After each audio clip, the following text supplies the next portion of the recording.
Hey guys, Bitcoin Owen here.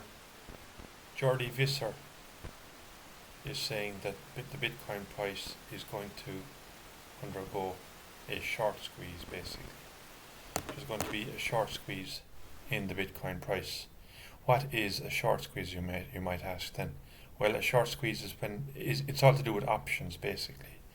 Options trading on the the Bitcoin price basically. So they short Bitcoin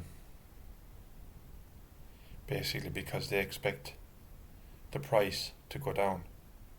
But when the price goes up instead of goes down, the shorts get squeezed basically out of their positions and they incur losses. Sometimes even their own homes. They lose their homes, their car, everything in a short squeeze.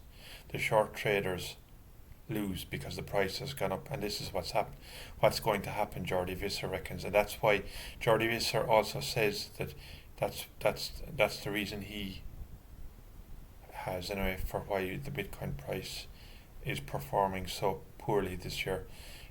We're already we're almost at the end of May now. Today is the 24th of May.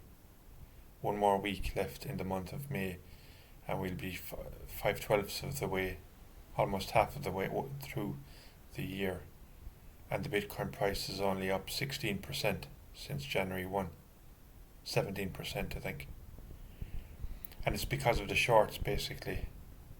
So when the fundamentals for Bitcoin haven't changed, they never do basically, but people in their stupidity, investors who think that they're brighter than the big money that's buying Bitcoin, basically the large institutions and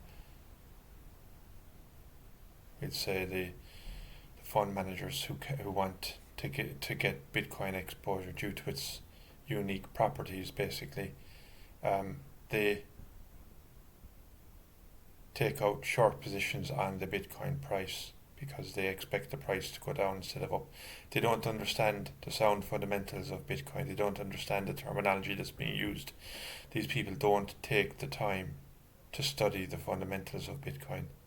They might go on to something like eToro and say, that Bitcoin price is massively overvalued.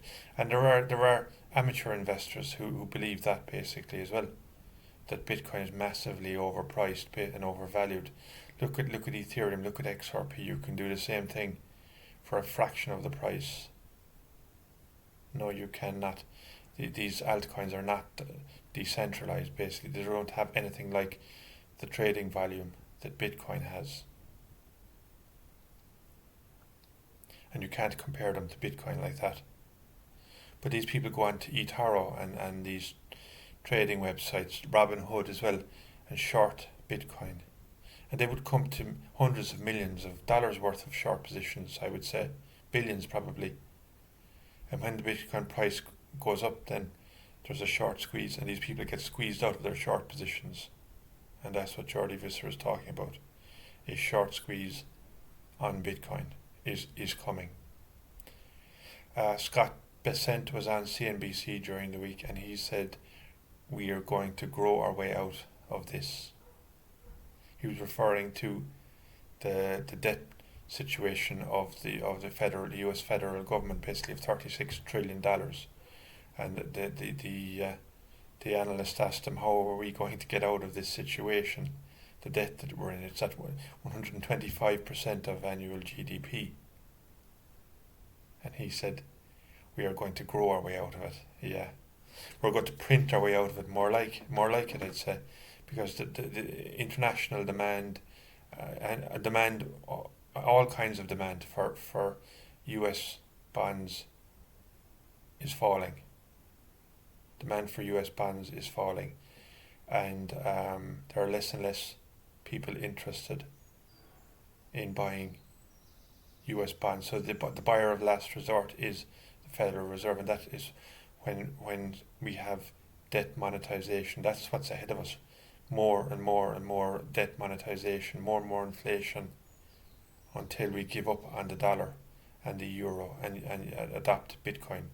I've said it before, Bitcoin is the only way out for the world, basically, out of this debt crisis that we find ourselves in. Bitcoin is the way out. And only for that, a lot of people would be very worried basically, and the gold price would be 10,000 maybe, I would say, today if it weren't for Bitcoin. The Bitcoin is providing an alternative to gold basically. Gold is analog, Bitcoin is digital scarcity. Gold is sound money, Bitcoin is sounder than gold, because gold inflates at 2% a year due to new fines basically, but Bitcoin does not inflate, Bitcoin deflates. The price of things come down in Bitcoin, they go up and go with gold as well, because they're constantly finding new reserves. They're mining gold every year, and that amount comes to 2% of gold supply. 170,000 tons of gold exist in the world today. But it's not as good as Bitcoin. Bitcoin will have today, they're vying at the moment. Bitcoin and gold are vying for investors' money basically, but I think Bitcoin will win.